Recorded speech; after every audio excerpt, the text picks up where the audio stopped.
In this screencast, we will create some credits timed to music and in the process illustrate most of the capabilities of MultiText. To install MultiText, copy the script to the Script UI Panels directory of After Effects. Start After Effects and you will find that there is a new window option available. Start it and a new freestanding but dockable window will be created. Starting with an empty project, we create a new composition named Credits. The data for the credits is in a CSV file. At the end of this tutorial, I will say a bit more about how to prepare that CSV file for easy import by MultiText. It is actually a tab delimited or TSV file. So tick the checkbox Use tab instead for the delimiter and hit Load CSV. Navigate to the file, select it, and a text layer will be created for each of the cells in your spreadsheet.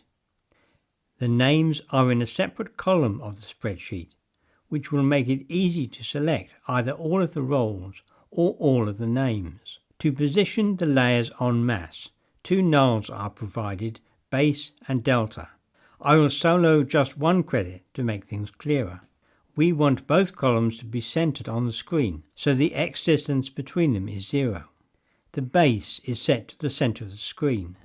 I want to center justify all the layers, so I center one layer and then use a feature of MultiText to propagate the formatting of that layer to all text layers in the composition. I make the one layer the reference and then make composition consistent.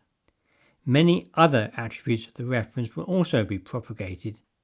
I make the role italic and slightly smaller, and this I want to propagate only to the other roles. So after setting the reference, I extend the selection to the whole column with Set Columns and propagate the formatting with Make Consistent selected.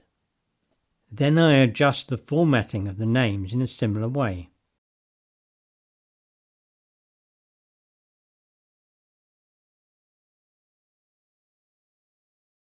I extend the selection to the whole column with Set Columns and propagate the formatting with Make Consistent selected.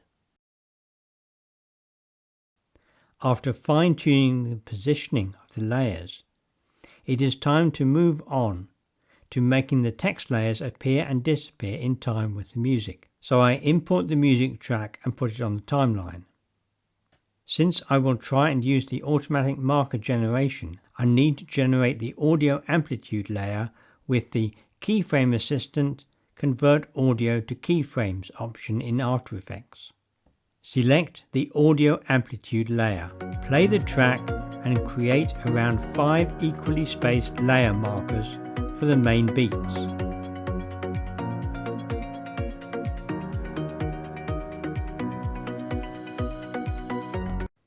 Hit Auto and it may fill in the others automatically. The confidence parameter indicates how well it worked, and ideally it should be in the thousands. For some types of music this will not work and all the markers will need to be created manually. I want the first credit to appear on the second marker, as that is a strong opening beat, so I move the playhead between the first and second markers. The two columns need to be aligned to the markers separately. Select one of the roles, extend the selection to the whole column and hit Align to Markers. Then do the same with the names and they will be aligned in the same way. Play the composition and we have credits cut to the beat.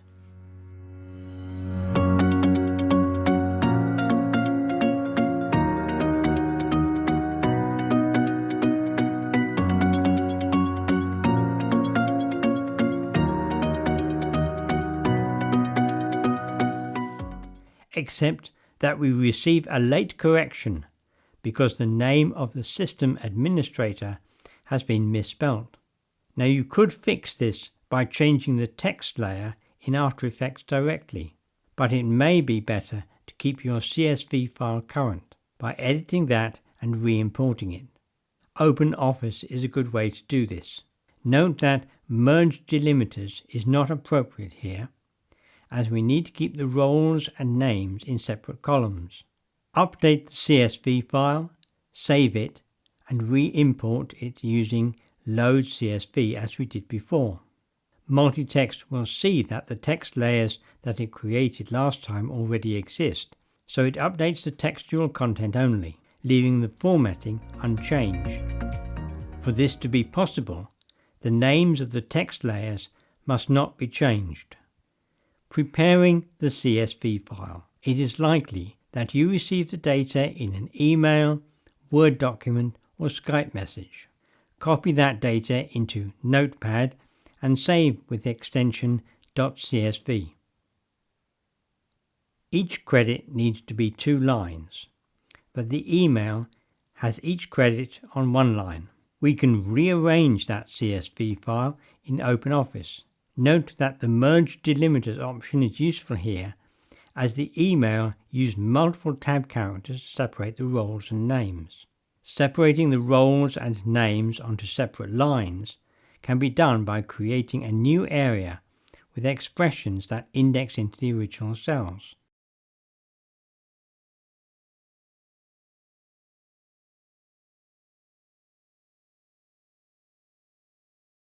We want each credit to occupy the whole screen for a time and then be replaced by another credit. So each credit is a page. To indicate this in the CSV file, add a new page directive in the first column of the first line of each page. We need the CSV file to contain only the data arranged in this new way, but we can't delete the original data because it is still being referenced. So we copy the new arrangement and paste it, including only the text, numbers and date and time, but not the formulae. Then the original can be deleted. The CSV file is now ready.